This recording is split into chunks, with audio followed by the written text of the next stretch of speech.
नमस्कार विद्यार्थी मित्रांनो, मी अशोक मगर आपले सर्वांचे आयटी स्टडी पॉइंट वरती स्वागत करतो। आज आपण भाग तिसऱ्याला सुरुवात करणार आहोत। आपण विषय सब्जेक्ट घेतलेला आहे फळे व भाजीपाला। यामधील अगोदर ज्या गोष्टी घेतल्यात आपण त्या महत्त्वाच्या गोष्टी आपण घेतलेल्या आहे। त्यामध्ये समोरचा राहिलेला भाग आपण घेतोय। जर व्हिडिओ आवडला तर लाईक, शेअर आणि सबस्क्राइब करायला विसरायचं नाही। आणि हो, हा आपल्या कशाच्या कोणत्या पेपरसाठी महत्त्वाचा आहे, येणाऱ्या कृषी सेवक आहे आणि येणाऱ्या जिल्हा परिषदच्या ग्रामसेवक आहे। मित्रांनो, यामधील तुम्हाला सांगतोय भरपूर असा फायदा तुम्हाला या प्रश्नामधून होईल। वेळ न घालवता आपल्या लेक्चरला मी सुरुवात करतोय। तुमच्यासाठी पहिला प्रश्न आहे, सीताफळाच्या काय सांगितलं गेलेलं आहे, सीताफळाच्या 100 ग्रॅम खाण्यायोग्य भागात 60 ते 80 मिलीग्रॅम क जीवनसत्व त्या ठिकाणी असते। मग सीताफळाचं जे फळबाग आहे, फळझाड आहे, यामध्ये 100 ग्रॅम जेवढं खाण्यायोग्य भाग आहे त्यामध्ये 60 ते 80 मिलीग्रॅम क जीवनसत्व त्या ठिकाणी आपल्याला आढळते। त्यानंतर आहे, वाटाण्याच्या आकाराच्या फळगळीस ट्री साइड फ्रूट ड्रॉप असे म्हणतात। ट्री साइड फ्रूट ड्रॉप असे त्या ठिकाणी काय झालं, काय केलं जातं मित्रांनो, तर म्हटल्या जाते। बरोबर आहे। त्यानंतर आहे, काढणीपूर्व अवस्था काय आहे, जी काढणीपूर्वची अवस्था आहे तिला म्हणतात प्री हार्वेस्ट स्टेज। बरोबर आहे, प्री हार्वेस्ट स्टेज असे म्हणले जातं, म्हणजे काढणीपूर्वीची अवस्था। फळे पिकण्यास तयार झालेली असतात। फळे देणाऱ्या डोळे फुटण्यासाठी स्फुरदाची आवश्यकता असते। बरोबर आहे, जे फळे देणारे जे डोळे आहेत त्याला फुटण्यासाठी कोणत्या अन्नद्रव्याची आवश्यकता असते, तर स्फुरद या अन्नद्रव्याची आवश्यकता असते। फळवाढीसाठी नत्र व स्फुरदाची आवश्यकता असते। फळे वाढण्यासाठी कशाची आवश्यकता आहे मित्रांनो, तर नत्र आणि स्फुरदाची आवश्यकता आहे। फळांची प्रत पालाच्या प्रमाणावर अवलंबून असते। जे फळझाडांची जी प्रत आहे कशा प्रकारची असायला पाहिजे, तर कशावर अवलंबून आहे, तर पालाच्या प्रमाणावर अवलंबून आहे। मग फळे देणारे डोळे जर का फुटण्यासाठी आपल्याला स्फुरदाची आवश्यकता आहे। त्यानंतर फळवाढीसाठी आपल्याला नत्र आणि स्फुरद आवश्यक आहे आणि फळांची प्रत चांगली राहण्यासाठी आपल्याला पालाश आवश्यक आहे। तिन्ही प्रश्न एकमेकांमध्ये गुंतलेले आहेत। संत्र्यांच्या आंबिया बहाराचा फळांचा वाढीचा उत्तर काळ पावसाळ्यात असतो। बरोबर आहे, आंबिया बहाराचे जे फळ आहेत ते कोणत्या काळामध्ये वाढतात, तर पावसाळ्यामध्ये काय होत असतात, तर वाढत असतात। संत्र्यावरील रात्रीच्या कीटकास मॉथ असे म्हणतात। जे रात्री कीटक त्या ठिकाणी संत्रा या पिकावर प्रभाव करतात किंवा ते घातक असतात त्यांना काय म्हणलं जातं, मॉथ असे म्हणतात। द्राक्षासाठी मोठी फळांची लागवड फेब्रुवारी मार्च महिन्यात होते, तर फुले व दाण्यांची फळगळ डिसेंबर नोव्हेंबर दरम्यान होते। द्राक्षांची मोठी फळांची, बरोबर आहे, फळगळ जी आहे, जे मोठमोठाली फळं जी आहेत, तयार झालेली फळं आहेत, त्यांची फेब्रुवारी मार्च महिन्यामध्ये काय होते मित्रांनो, तर फळगळ होते। पण जे तर फुले आणि दाण्यांची जी फळगळ आहे ती मित्रांनो डिसेंबर आणि नोव्हेंबर डिसेंबर महिन्यामध्ये होते। नंतरचा घटक आहे पूर्व तुमच्यासाठी, मोसंबी संत्रा आंबे बहाराची मध्यम फळांची फळगळ मे जून मध्ये होते। कोणत्या महिन्यामध्ये होते, मे जून महिन्यामध्ये होते। जी आंबे बहाराची फळे आहेत त्या मोसंबी संत्रा या फळाची जी फळगळ आहे ती मे जून महिन्यामध्ये होते। बोनसाय सारख्या सूक्ष्म अन्नद्रव्याच्या कमतरतेमुळे फळगळ होते। बोनसाय सारख्या सूक्ष्म जे अन्नद्रव्य आहे या ज्यांच्या कमतरतेमुळे काय होते मित्रांनो, तर फळगळ त्या ठिकाणी होते। फळधारणेनंतरच्या अवस्थेतील फळगळ थांबवण्यासाठी सायकोसिल फवाराल। काय फवारायचं आहे, सायकोसिल हे तणनाशक, तर हे संजीवक फवारायचं आहे। फळधारणेनंतरच्या अवस्थेतील फळगळ थांबवण्यासाठी सायकोसिल फवारतात, त्याला ट्रिपल सी असे म्हणतो आपण। त्यानंतर आहे, काढणीपूर्वीची फळगळ थांबवण्यासाठी NAA नॅफ्थॅलिक ऍसिटिक ऍसिड हे संजीवक प्रभावी ठरते। बरोबर आहे, जी काढण्यापूर्वीची जी फळगळ आहे ही थांबवण्यासाठी त्यामध्ये आपण NAA ची फवारणी करावी लागते आणि केल्यावर त्यामध्ये फायदा होतो, त्यालाच म्हणतात नॅफ्थॅलिक ऍसिटिक ऍसिड। फळांच्या लवकरच्या विरळणीस अर्ली थिनिंग म्हणतात। काय म्हणतात, अर्ली थिनिंग, लवकर अर्ली थिनिंग, आणि जर उशिरा गेली तर काय म्हणायचं बरोबर, लेट थिनिंग म्हणायचं। बरोबर आहे, म्हणजे एखादा व्यक्ती काय असतो, लेट असतो, आणि एखादा व्यक्ती वेळेवर हजर असतो। वेळेवर म्हणजे तो वेळेच्या अगोदर जे टाइम दिलेला आहे त्याच्या अगोदर हजर असेल तर त्याला म्हणतात अर्ली। अर्ली मॉर्निंग, अर्ली म्हणजे लवकर, अर्ली थिनिंग, थिनिंग म्हणजे काय करणे, तर विरळणी करणे। लेट म्हणजे काय, उशिरा, म्हणजे उशिरा विरळणी, बरोबर, काय लेट थिनिंग। त्यानंतर फळधारणेपूर्वीच्या विरळणीस मोहर विरळणी असे म्हणतात। जी फळधारणा होते त्याच्या अगोदर जी विरळणी केली जाते त्याला मोहर विरळणी असे म्हणतात। नंतरचा प्रश्न आहे, ज्या हंगामात फळे भरपूर लागतात त्या हंगामाला ऑन सीझन असे म्हणतात किंवा त्यालाच ऑन इयर म्हणतात. म्हणजे भरपूर फळे त्या ठिकाणी आपल्याला उत्पादन मिळते. तर ज्या हंगामात फारच कमी फळे लागतात किंवा फळे लागतच नाही अशा हंगामास काय म्हणलं जातं, ऑफ सीझन म्हणलं जातं किंवा ऑफ इयर सुद्धा म्हटल्या जाते. हे महत्वाचे घटक आहेत. हे दोन्ही प्रश्न काय मित्रांनो महत्वाचे आहे. अगोदर 2013ला त्या अगोदर कृषी सेवकला विचारला गेलेला काय आहे प्रश्न आहे. नंतर आहे मोहर विरळणे, त्याला म्हणतात डिब्लॉसिंग. काय म्हणतात, डिब्लॉसिंग असे म्हटलं जातं. जे मोहराची विरळणी करतो आपण त्याला काय म्हणतात, डिब्लॉसिंग असे म्हटल्या जाते. हा मुद्दा महत्वाचा आहे. फळधारणा पूर्वी विरळणी यास प्रीसेट थिनिंग असे म्हणतात. जी फळधारणा आहे यापूर्वी जर जी विरळणी केली जाते तर त्याला म्हणतात प्रीसेट थिनिंग असे म्हटल्या जाते. नंतर आहे रासायनिक विरळणी, त्याला म्हणतात केमिकल थिनिंग. जी रासायनिक विरळणी आहे त्याला काय म्हणल्या जाते तर केमिकल थिनिंग असे म्हणल्या जाते. विरळणीचे हे वेगवेगळे काय आहेत तर प्रकार त्या ठिकाणी आहेत. बरोबर आहे. मग युरिया, हायड्रोक्लोरिक ऍसिड ही रसायने आणि GA2,4-D ही संजीवके वापरली जातात. या गोष्टी काय आपल्यासाठी महत्वाच्या आहे. बरोबर आहे. म्हणजे आपण ज्या गोष्टी पाहतो आहे तर त्यासाठी आपल्यासाठी काय आहे महत्वाच्या गोष्टी आहे. पण तुम्हाला जर व्हिडिओ आवडला ना मित्रांनो तर लाईक, शेअर आणि सबस्क्राईब करायला अजिबात विसरायचं नाही. कारण तुमच्यासाठी हा मोफत त्या ठिकाणी आपण उपक्रम काय केलेला आहे, सुरू केलेला आहे. रासायनिक विरळणी तुम्हाला सांगितली त्याला म्हणायचं केमिकल थिनिंग. म्हणजे जे रसायन आहे आपलं 2,4-D असेल, हायड्रोक्लोरिक ऍसिड असेल, युरिया असेल, इतर ज्या गोष्टी आहे यांचा वापर करून त्याची काय केली जाते विरळणी केली जाते. नंतर यांत्रिक विरळणी त्याला म्हणतात मेकॅनिकल थिनिंग. यांत्रिक अवजाराचा सहाय्याने विरळणी करतात. कात्री, चाकू, बरोबर आहे. मग अशा वेगवेगळे जे साधन आहे आपले, बरोबर आहे, यंत्र आहे तर त्याचा वापर त्या ठिकाणी केला जातो. त्यानंतर हँड थिनिंग. हँड म्हणजे काय, हाताने विरळणी करणे. मग हाताच्या सहाय्याने विरळणी केली जाते. द्राक्ष निर्यातीसाठी पाठविताना घडाचे वजन 300 ते 700 ग्रॅम असायला पाहिजे. किती पाहिजे, 300 ते 700 ग्रॅम असायला पाहिजे. हे लक्षात ठेवा. जर द्राक्ष आपल्याला निर्यात करायचं आहे तर त्या घडाचं वजन, त्या घोसाचं वजन किती पाहिजे, 300 ते 700 ग्रॅम पर्यंत पाहिजे. प्रत्येक मण्यांचे वजन 4 ग्रॅम पेक्षा जास्त पाहिजे. काय, 4 ग्रॅम पेक्षा जास्त नसावे. बरोबर. प्रत्येक जे मणी आहे त्याचं जे काय आपण मणी म्हणतो त्याला, तर त्याचं मण्यांचं वजन 4 ग्रॅम पेक्षा जास्त नसावे. मणी 20 मिलीमीटर लांबीचे असावे आणि 15 मिलीमीटर व्यासाचे असावे. मिलीमीटर जे आहे 20 मिलीमीटर लांबीचे असावे आणि 15 मिलीमीटर व्यासाचे असावे. मण्यातील साखरेचे प्रमाण 15 ते 16% असायला पाहिजे. साखर किती असायला पाहिजे, 15 ते 16% असायला पाहिजे. नंतर आहे तर आम्लता 0.5 ते 0.6% असावी. त्या द्राक्षामध्ये, मण्यांमध्ये आम्लता जी आहे ती 0.5 ते 0.6% असायला पाहिजे. थोडक्यात आपल्याला जर पाहायचं असेल तर या ठिकाणी 4 प्रश्न महत्वाचे. पहिला प्रश्न आहे निर्यातीसाठी घडाचं वजन 300 ते 700 ग्रॅम असायला पाहिजे. एका मण्याचं वजन 4 ग्रॅम पेक्षा जास्त नसावं. त्यानंतर आहे त्यांची लांबी जी आहे 20 मिलीमीटर असावी आणि त्यानंतर त्यांचा व्यास जो आहे हा 15 मिलीमीटर असावा आणि त्यामध्ये साखरेचे प्रमाण म्हणजे गोडवा त्याच्यामध्ये 15 ते 16% पाहिजे आणि आम्लता जी आहे 0.5 ते 0.6% असायला पाहिजे. आता जे 100% जर का द्राक्ष जर उत्पादन निघालं असेल तर त्यामध्ये 80% द्राक्ष हे मद्य पेय बनवण्यासाठी वापरल्या जाते. 10% जे आहे हे 10% खाण्यासाठी वापरतात मित्रांनो आणि 10% आहे हे मनुके तयार करण्यासाठी वापरतात. हे तिन्ही प्रश्न सुद्धा याच्या सोबतच महत्वाचे आहेत. एका पॅकिंगचे साहित्य दुसऱ्या पॅकिंगच्या साहित्यावर ठेवण्याच्या क्रियेला पॅलेटायझेशन असे म्हणतात. म्हणजे एक साहित्य दुसऱ्या साहित्यावर ठेवलं तर त्याला काय म्हणायचं, पॅलेटायझेशन म्हणतात. असा 10 ते 12 पॅलेटचा गट्टा यंत्राच्या साहाय्याने उचलून ठेवता आला पाहिजे. त्या गोष्टी काय आहे महत्वाच्या आहे. नंतरचा प्रश्न आहे तुमच्यासाठी महत्वाचा IMP म्हणून प्रश्न आहे मित्रांनो.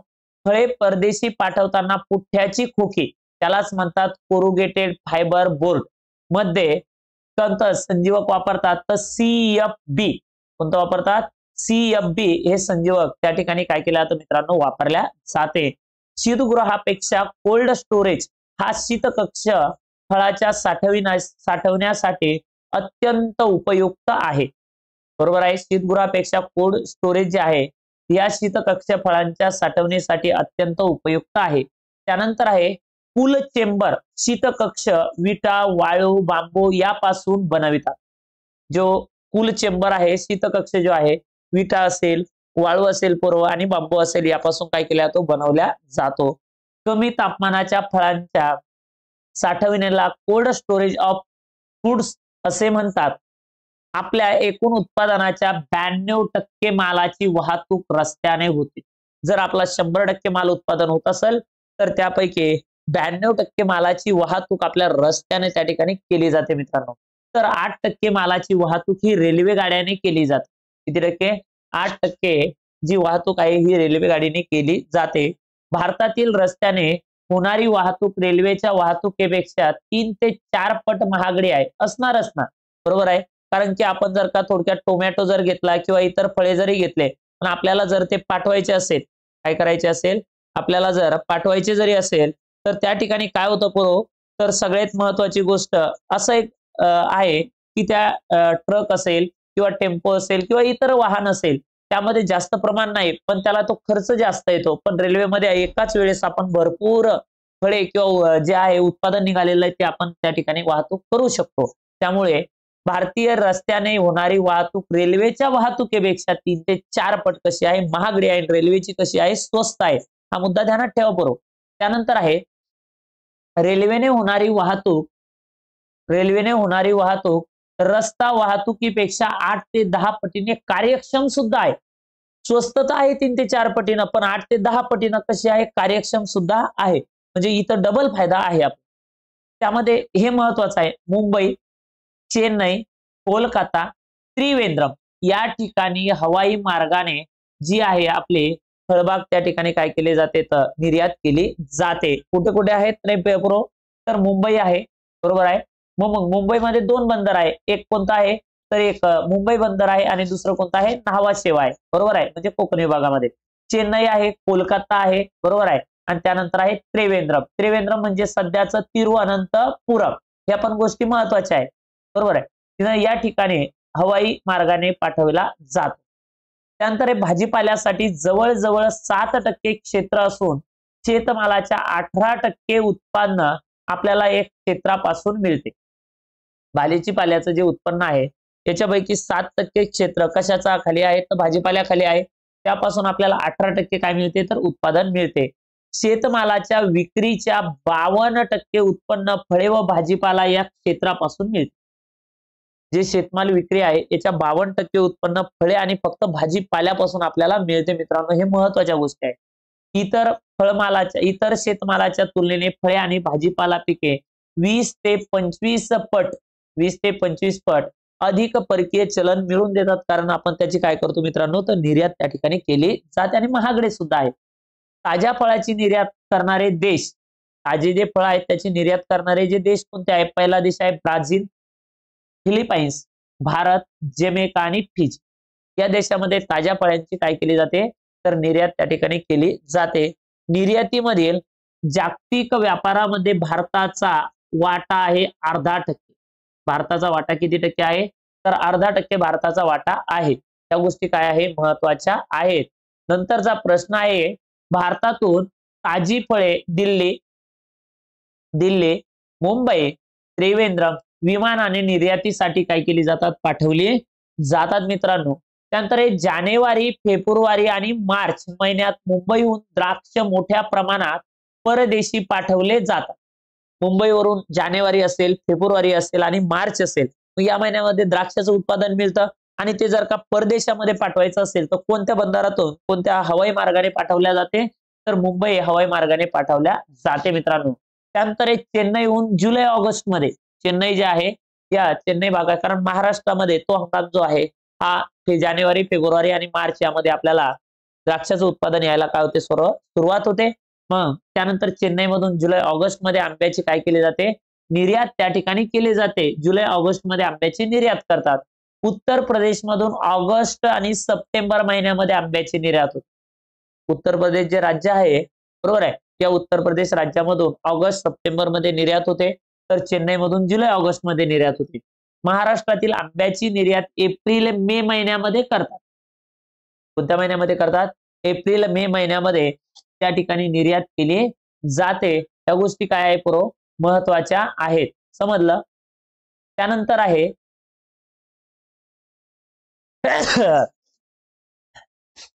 त्यानंतरचा आपला प्रश्न आहे की फळांमध्ये आंब्याची सर्वात जास्त निर्यात होते, बरोबर आहे. फळांमध्ये सर्वात जास्त निर्यात कशाची होते, तर आंब्याची, बरोबर आहे. महाराष्ट्रामध्ये जर विचार केला तर आंब्याचं उत्पादन हे कोकणामध्ये होतं. मग कोकणामध्ये येणारे जे जिल्हे आहेत, तर जिल्हे किती आहे पूर्व, तर 7 जिल्हे आहेत. त्यामध्ये पालघर आहे, ठाणे, मुंबई शहर, मुंबई उपनगर, रायगड, रत्नागिरी आणि सिंधुदुर्ग. सर्वात जास्त रत्नागिरी आणि सिंधुदुर्ग मध्ये त्या ठिकाणी उत्पादन मिळतं आणि ते सर्वात जास्त निर्यात होते. त्यानंतर दुसरा क्रमांक लागतो द्राक्षाचा, त्यानंतर लागतो कलिंगड. काय लागतो, कलिंगड. हे 3 महत्वाचे फळे आहेत. त्यानंतर आहे फळमाशीचा आपल्याला सांगितलंय अमेरिका आणि दुसरा देश आहे जपान. आता हा प्रश्न आपल्याला अगदी महत्वाचा आहे, कारण आपला जो आंबा आहे, बरोबर आहे, आंबा आहे मॅजिफेरा इंडिका जे आहे, सॉरी आंबा आहे, या आंब्याचं बाहेरील देशामध्ये ज्यावेळेस आपण निर्यात केली जाते त्यावेळेस ती घेत नाही. याचं कारण आहे की भारतीय जे आंबे आहेत, भारतातील आंबा घेत नाही. कोणते कोणते देश घेत नाही रे पोरो, तर अमेरिकाही घेत नाही आणि जपानही घेत नाही. कारण आंब्याला कोणत्या माशीचा उपद्रव आहे, तर फळमाशीचा उपद्रव असल्यामुळे त्या ठिकाणी ते घेणे काय करतात, नापसंत करतात. त्यानंतर आपल्याला संजीवकाचे प्रकार पाहायचे. मग ऑक्झिन असेल, जिब्रॅलिन असेल, सायटोकायनिन असेल, बरोबर, वाढ रोधक असेल, वाढ निरोधक असेल, हे संजीवकाचे काय आहेत, तर प्रकार आहेत.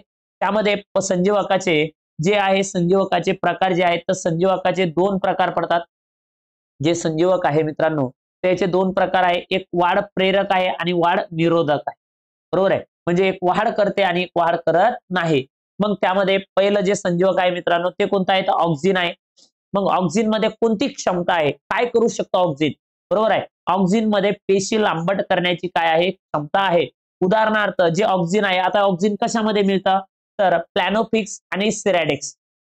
प्लॅनोफिक्स आणि सिरॅडेक्स या संजीवकामधील महत्वाचा गट जो आहे तो ऑक्झिन गट आहे. त्यानंतर आहे जिब्रॅलिन्स. जिब्रॅलिन्स यामध्ये पेशी लांबट व पेशी विभाजन करण्याची क्षमता असते. इकडे फक्त पेशी लांबट करण्याची क्षमता आहे ऑक्झिन मध्ये, पण जिब्रॅलिन्स मध्ये दोन्ही गोष्टी, लांबट बी करणार आणि विभाजन पण करणार. त्यानंतर या गटामधले संजीवक आहे GA3, बरोबर आहे. GA3 हे संजीवक त्या ठिकाणी वापरले जाते. तर बाजारामध्ये याचं जे नाव आहे GAचं, जिब्रॅलिक ऍसिडचं जे नाव आहे, प्रोजिप या नावाने काय आहे, ते प्रसिद्ध आहे. कोणत्या नावाने ओळखलं जातं, प्रोजिप या नावाने ओळखल्या जातं. बियांचे प्रमाण कमी करणे, झाडांची वाढ करणे आणि फुलांचे नियमन करणे हे काम कोणाचे आहेत, तर प्रोजिपचे आहेत. म्हणजे थोडक्यामध्ये काय आहे, जिब्रॅलिन्स ते आहे.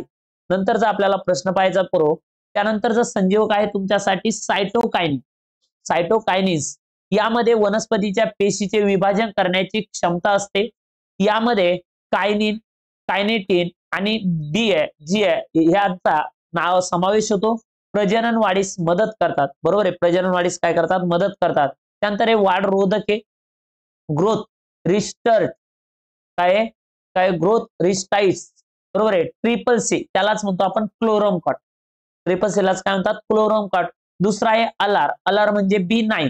त्यानंतर काय फॉस्फो डी, काय फॉस्फो डी यांचा उपयोग आवर्षणात प्रतिकार शक्ती वाढवण्यास मदत होते. थंडी यापासून काय केले जाते, संरक्षण होते. त्याच्यासाठी लिओसिन, सायकोसिल बाजारात उपलब्ध आहे, बरोबर आहे. ते लिओसिन जो घटक आहे तो त्यामध्ये आहे. ते कोणतं संजीवक आहे, सायकोसिल आहे. त्यानंतरचा अति महत्वाचा प्रश्न आहे मित्रांनो, हा प्रश्न आपल्याला खूप वेळेस विचारला गेलेला आहे.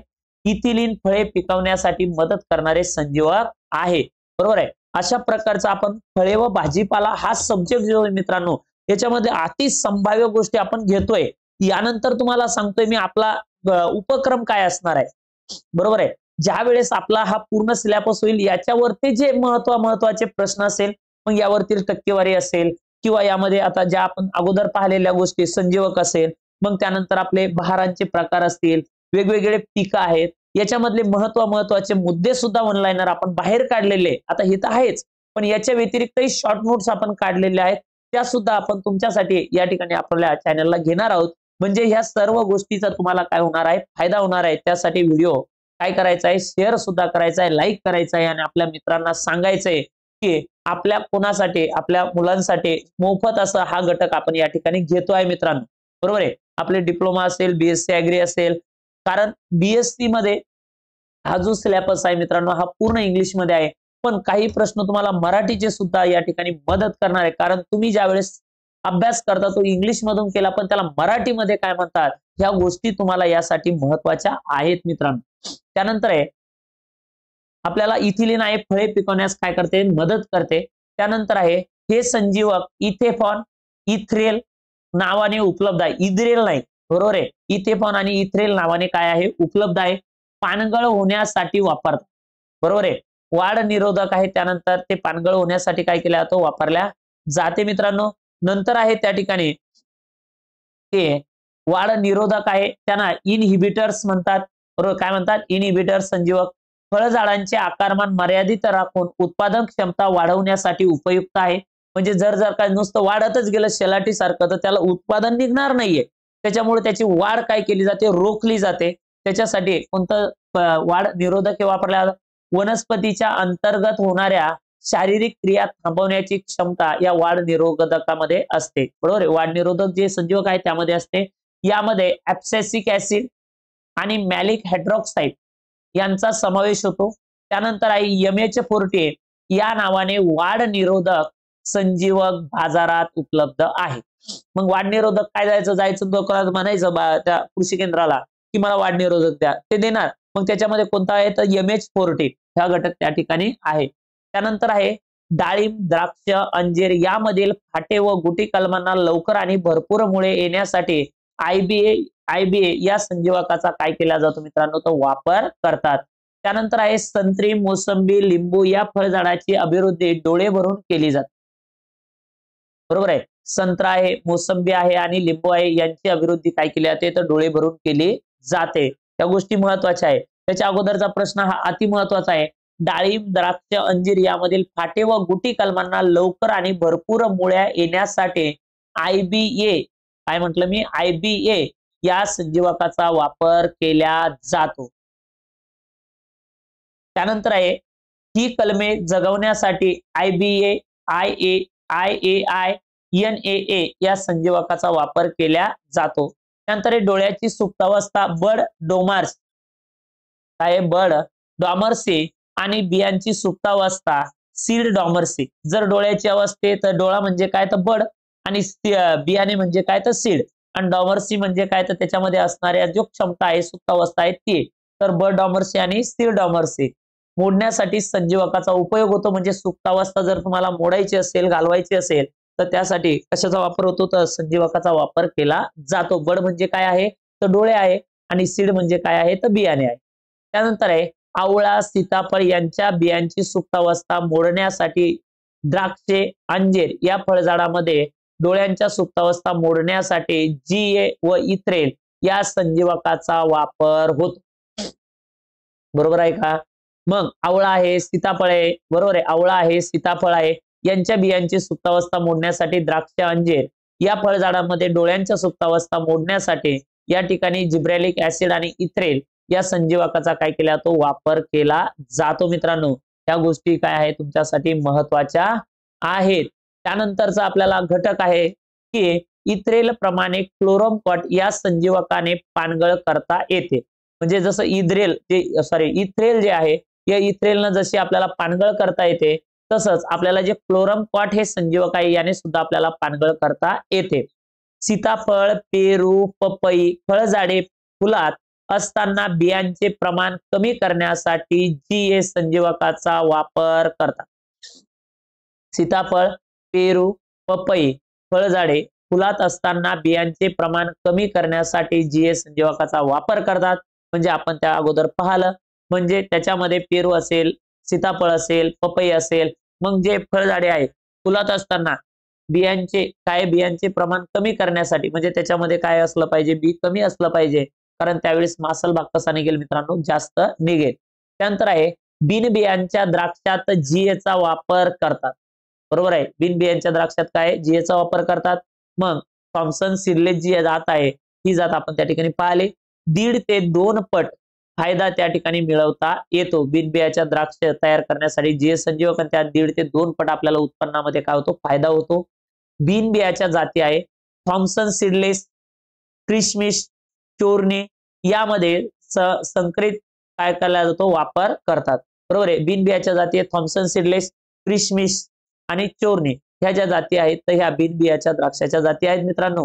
फळझाडांचे आकारमान मर्यादित राहून उत्पादन क्षमता वाढवण्यासाठी क्लोरम कॉट, मॅलिक हायड्रॉक्साईड, टिबा हे संजीवक वापरतात. फळझाडांचे आकारमान मर्यादित राहायचंय, त्यानंतर उत्पादन क्षमता वाढवण्याची आहे, मग याच्यासाठी क्लोरम कॉट पण वापरतात, मॅलिक हायड्रॉक्साईड पण वापरतात आणि टिबा सुद्धा वापरतात. संजीवकाचे मूळ तीव्रता आहे मित्रांनो 95 ते 100%. कोणताही संजीवक असेल तर त्याची मूळ तीव्रता किती आहे तर ती आहे 95 ते 100% आहे मित्रांनो. त्यानंतर आहे अपवादात्मक 40% अथवा 50% शक्तीचे संजीवक वापरतात. बरोबर आहे. अपवादात्मक 40 ते 50% वापरतात, 95 ते 100% वापरत नाही. मग आपल्याला संजीवकाचे प्रकार जे आहेत, संजीवके वापरण्याचे प्रकार आहेत, ते प्रकार आपल्याला दिले. मग तुम्ही पावडर स्वरूपामध्ये वापरता, लिक्विड स्वरूपामध्ये आहे, पेस्ट स्वरूपामध्ये आहे, गॅस स्वरूपामध्ये आहे. मग आता पावडर स्वरूपामध्ये त्यालाच आपण म्हणतो भुकटी स्वरूपात, त्याला म्हणतात पावडर फॉर्म. त्यानंतर आहे दुसरा आहे द्रव स्वरूपात लिक्विड फॉर्म, त्यानंतर आहे मलम स्वरूपात पेस्ट फॉर्म आणि वायू स्वरूपात गॅस फॉर्म. बरोबर आहे. ह्या गोष्टी त्या ठिकाणी काय मित्रांनो महत्वाच्या आहे. बरोबर आहे. त्या सर्व गोष्टी तुमच्यासाठी अगदी महत्वाच्या आहेत. बरोबर आहे. त्यानंतर आपण पुढचा प्रश्न पाहू. जर व्हिडिओ आवडला तर लाईक, शेअर, सबस्क्राईब करायला विसरायचं नाही. तुमच्यासाठी हा महत्वाचा उपक्रम आपण घेतोय मित्रांनो. त्यानंतर आहे मूळ स्वरूपातील 100% शक्तीचे 1 ग्रॅम संजीवक विरघळून त्यात डिस्टिल वॉटर 1 लिटर तयार केलेल्या द्रावणास मूळ द्रावण असे म्हणतात. या द्रावणाची तीव्रता द्रावणाची शक्ती जी आहे ती असते 1000 ppm एवढी असते. ppm म्हणजे पार्ट पर मिलियन. काय म्हणतात त्याला? पार्ट पर मिलियन असे सुद्धा त्याला म्हणतात. मग आता तुम्हाला संजीवक 1000 ppm संजीवक तयार करायचं आहे. सगळ्यात अगोदर त्या ठिकाणी काय करायचं तर 1 लिटर काय घ्यायचं रे पोरो? पाणी घ्यायचं. 1 लिटर काय घेतलं मी रे? पाणी घेतलं. बरोबर आहे. 1 लिटर पाणी घेतलं. मग आता पाणी घेतल्याच्या नंतर काय करायचं? प्यायचं का ते? नाही यार, ते पाणी कोणतं आहे बाबा? डिस्टिल वॉटर आहे. कोणतं वॉटर आहे? डिस्टिल वॉटर आहे. मग त्याच्यामध्ये 100% ज्याच्यात त्या संजीवकात पॉवर आहे त्यामधील फक्त किती घ्यायचं तर 1 लिटर पाणी तर 1च ग्रॅम घ्यायचं. पण किती टक्क्यावाला घ्यायचं? 100% तू म्हणशील मी 50% घेतो, तिकडच मारायचं. बरोबर आहे. तर 100% 1 ग्रॅम घ्यायचं, 1 लिटर मध्ये पाण्यात मिसळवायचं आणि त्याची जी तीव्रता आहे, शक्ती आहे ती किती ppm होते तर 1000 ppm त्या ठिकाणी होते मित्रांनो. ppm म्हणजे पार्ट्स पर मिलियन, अर्थात प्रति दशलक्ष भाग होय. अर्थात किती होतो? प्रति दशलक्ष भाग त्या ठिकाणी होतोय. नंतर आहे अंजिरामध्ये. आता हे महत्वाचे प्रश्न आहे पोरो तुमच्यासाठी, अगदी महत्वाचे. अंजिरामध्ये खाचा पाडतात. अंजिरामध्ये काय पाडतात? खाचा पाडतात. त्यामुळे उत्पादनामध्ये भर पडतो. फणसामध्ये सुद्धा खाचा पाडल्या जातो. मग अंजीर आणि फणस जे आहे, काय म्हटलं? अंजीर आणि जे फणस आहे, अंजीर आणि फणसामध्ये या दोन जे आहेत या दोन मध्ये काय केल्या जातो तर खाचा पाडल्या जातो. बरोबर आहे. ह्या गोष्टी ध्यानात ठेवा. त्यानंतर आहे पेरू. पेरूमध्ये फांद्या वाकविणे करतात. बरोबर आहे. त्याला बहार धरण्यासाठी काय केलं जातं? फांद्या वाकणं उत्पादन जास्त मिळतं, त्याला म्हणतात बेडिंग. बरोबर आहे. एपिकल डॉमिन्स. काय म्हणतात? एपिकल डॉमिन्स. त्यानंतर आंबा. गोलाकार साल काढणे. काय काढणे? गोलाकार साल काढणे. 3 ते 5 मिलीमीटर पर्यंत काय केले जाते? साल काढले. 3 ते जे गोलाकार साल काढणे. आंब्यामध्ये फांद्या वाकवणे. पेरूमध्ये त्याला बेडिंग म्हणायचं. खाचा पाडणे. कशामध्ये? अंजिरामध्ये. बरोबर आहे. काय फणसामध्ये सुद्धा खाचा पाडणे आहे. त्यानंतर आहे उत्पादकता वाढवणाऱ्या उद्यानशास्त्रीय पद्धती स्पेशल हॉर्टिकल्चर प्रॅक्टिसेस असे म्हणतात. उत्पादकता वाढवण्यासाठी उद्यानशास्त्रीय पद्धतीत स्पेशल हॉर्टिकल्चर प्रॅक्टिसेस असे म्हणतात. त्यानंतर उत्पादन क्षमता वाढवण्याच्या पद्धती. वेगवेगळ्या पद्धती आपल्याला दिलेल्या आहेत मित्रांनो. तुम्हाला जरी वाटत असेल की तुम्ही बोर होत असाल, काय होत असाल? बोर होत असाल, पण ज्या वेळेस तुम्ही अभ्यास करत नाहीये किंवा कुठेतरी बसलेले आहे, मग पुस्तक घेऊन बसता येत नाही, त्यावेळेस जर तुम्ही हा व्हिडिओ जर तुम्ही लावून जरी ठेवला असेल तर याचा तुम्हाला 100% सांगतो फायदा होणार म्हणजे होणार. त्या गोष्टी काय आहे महत्वाचे, कारण हे ऑनलाईनर स्वरूपामध्ये आहे आणि आपण लगेच या ठिकाणी आता जो पनवेल महानगरपालिकेचा जो पेपर झाला माळी प्रशिक्षणाचा, त्यामध्ये सुद्धा आपल्याला 40-60 जे 40 मार्काचे जे कृषी तांत्रिक प्रश्न होते, म्हणजे माळी प्रशिक्षण सुद्धा आपल्यामधलाच एक भाग आहे. तो पेपर TCS ने कंडक्ट केला होता मित्रांनो, तो सुद्धा भाग आपल्याला या ठिकाणी घ्यायचा आहे. उत्पादन क्षमता वाढवण्याच्या पद्धती आपल्याला या ठिकाणी पाहायच्या. उत्पादन क्षमता वाढवण्यासाठी कोणत्या कोणत्या पद्धती त्या ठिकाणी अवलंबल्या जातात, त्यामध्ये ठराविक खुंटाचा वापर करणे, बरोबर आहे, त्याला म्हणतात सिलेक्टिव्ह रूट स्टॉक, बरोबर आहे. म्हणजे ठराविक जे खुंट आहे, ठराविक खुंट म्हणजे व्यवस्थित ज्या गोष्टी ज्याला पाहिजे तेच गोष्टी त्या ठिकाणी वापरल्या, त्याला म्हणतात सिलेक्टिव्ह रूट स्टॉक. त्यानंतर दुसरी आहे छाटणी करणे. काय आहे? छाटणी करणे, त्याला म्हणतात प्रुनिंग. छाटणी करण्याला काय म्हणतात? प्रुनिंग. त्यानंतर मिश्र जातीची लागवड करणे म्हणजे त्याला म्हणतात मिक्स प्लांटेशन, बरोबर आहे. मिश्र जातीची काय करणे? लागवड करणे. हा प्रश्न विचारला गेलेला आहे. मिश्र जातीची लागवड करणे त्याला म्हणतात मिक्स प्लांटेशन. त्यानंतर एक गोलाकार साल काढणे त्याला म्हणतात गडलिंग. ही कशामध्ये करतात? तर आंब्यामध्ये करतात, पुन्हा द्राक्षामध्ये सुद्धा केली जाते. त्यानंतर एक खाचा पाडणे पुरव. खाचा पाडणे कशाला म्हणतात? तर नॉचिंगला म्हणतात. खाचा पाडणे नॉचिंग. त्यानंतर एक फांद्या वाकवणे त्याला बेडिंग म्हणतात. आणि बेडिंग कशामध्ये केले जाते? पेरूमध्ये. नॉचिंग कशामध्ये केले? अंजिरामध्ये. नॉचिंग कशामध्ये केले जाते? अंजिरामध्ये, बरोबर आहे. खाचा पाडणे कशामध्ये आहे? तर अंजिरामध्ये आहे. आणि परत काय आहे? फणसामध्ये आहे. या गोष्टी ध्यानात ठेवा. संत्रा मोसंबीसाठी रंगपूर लाईम आणि जंबेरी खुंट वापरतात. कोणता खुंट वापरायचा? रंगपूर लाईम आणि जंबेरी खुंट काय केला जातो? वापरल्या जातो. त्यानंतर आहे चिकू. फळझाडासाठी किरणी किंवा रायनीचा खुंट वापर. चिकूसाठी कोणता खुंट आहे रे पुरो? तर रायनी, किरणी, रायनी आणि महुआ, बरोबर आहे. हा महुआ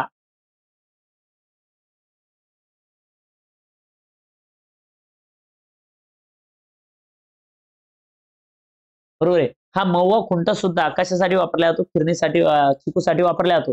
द्राक्षासाठी डॉगरेज खुंट वापरायचा अथवा रामसे खुंटाचा वापर करतात. पहा, 3 खुंट दिले. संत्रा मोसंबीसाठी रंगपूर लाईम जंबेरी, चिकूसाठी दिला किरणी, रायनी, महुआ, द्राक्षासाठी दिला डॉगरीज आणि रामसे. हे तिन्ही प्रश्न तुमच्यासाठी अगदी महत्वाचे आहेत. त्यानंतर एक गोलाकार साल काढताना 3 ते 5 मिलीमीटर एवढीच साल काढावी. मी तुम्हाला अगोदर सांगितलं किती काढायची? 3 ते 5 मिलीमीटर साल काढायची आहे, बरोबर आहे. मग झालेली जखम 3 ते 4 आठवड्यात भरून येते. कारण साल काढली म्हणल्यावर जखम होणारच आहे, आणि ती भरून येण्यासाठी किती दिवस लागतात? 3 ते 4 आठवडे लागतात. आंब्याच्या झाडात गोलाकार साल काढण्याची पद्धत जुलै ऑगस्ट मध्ये करतात. कोणत्या महिन्यात करते? जुलै ऑगस्ट मध्ये ही पद्धत केली जाते. गोलाकार साल काढल्यानंतर त्या जागी बोर्डो पेस्ट लावावी. काय लावावी? बोर्डो पेस्ट लावावी. अंजिरामध्ये खाचा पाडणे ही क्रिया करतात. खाचा हा डोळ्याच्या वर 2 ते 6 मिलीमीटर, रुंद 15 ते 20 मिलीमीटर लांबीचा तिरकस काप घेतात, बरोबर आहे. कसा घेतला जातो? तिरकस काप त्या ठिकाणी घेतल्या जातो. ह्या गोष्टी आहे या ठिकाणी तिरकस काप त्या ठिकाणी घेतात. त्यानंतर आहे ही कृती जुलै महिन्यात, काय ही कृती जुलै महिन्यात 8 महिने वयाच्या झाडावर करतात, बरोबर आहे. जे अंजिरामध्ये खाचा पाडतोय ती जुलै महिन्यामध्ये करतात, आणि ज्या झाडाचं वय 8 महिन्यापेक्षा जास्त आहे त्या झाडावरती केला जातो. अंजिराप्रमाणे फणसाच्या झाडावर खाचा पाडतात. फांद्या वाकविणे यास शेंडावाढीच्या या प्रभावास एपिकल डॉमिनन्स असे म्हणतात, बरोबर आहे. फांद्या वाकविणे यास शेंडावाढीच्या या प्रभावास एपिकल डॉमिनन्स असे म्हणतात. शाकीय अभिवृद्धी वनस्पतीचे अवयव वापरून करतात, बरोबर आहे. शाकीय जी अभिवृद्धी आहे ती वनस्पतीचे अवयव वापरून केली जाते. मग शाकीय अभिवृद्धी आहे, आणि दुसरी कोणती आहे? अशाकीय अभिवृद्धी आहे. त्यानंतर लैंगिक अभिवृद्धी किंवा बियापासून अभिवृद्धी. पपई, नारळ, कवट, जांभूळ, सीताफळ यांची अभिवृद्धी व्यापारी तत्वावर बियापासून केली जाते. त्यानंतर महत्वाच्या गोष्टी आहे मित्रांनो, मूळ बांधणी त्याला म्हणायचं रूट स्टेज. मूळ बांधणी रूट स्टेज, बरोबर आहे. त्यानंतर आहे कलम बांधणी ग्राफ्टेज. कलम बांधणी ग्राफ्टेज. मुकुट कलम आहे क्राऊन ग्राफ्टिंग. मुकुट कलम क्राऊन ग्राफ्टिंग. ढिगळ कलम पॅच बडिंग. त्यानंतर एक चाबूक कलम व्हीप ग्राफ्टिंग. त्यानंतर एक ढलपा पद्धत चिप बडिंग. त्यानंतर ऊती संवर्धन त्याला म्हणायचं टिश्यू कल्चर. आणि बांगडी पद्धत त्याला म्हणायचं रिंग बडिंग. ह्या गोष्टी अति महत्वाच्या आहेत मित्रांनो. एकदा डबल यावरती आपण रिव्हिजन टाकू. मूळ बांधणी रूट स्टेज, कलम बांधणी ग्राफ्टेज, त्यानंतर आहे मुकुट कलम ग्राउंड ग्राफ्टिंग, ढिगळ कलम पॅच बडिंग, चाबूक कलम व्हीप ग्राफ्टिंग, ढलपा पद्धत चिप बडिंग, ऊती संवर्धन टिश्यू कल्चर आणि बांगडी पद्धत रिंग बडिंग. ह्या गोष्टी आपण या ठिकाणी पाहिलेल्या आहेत.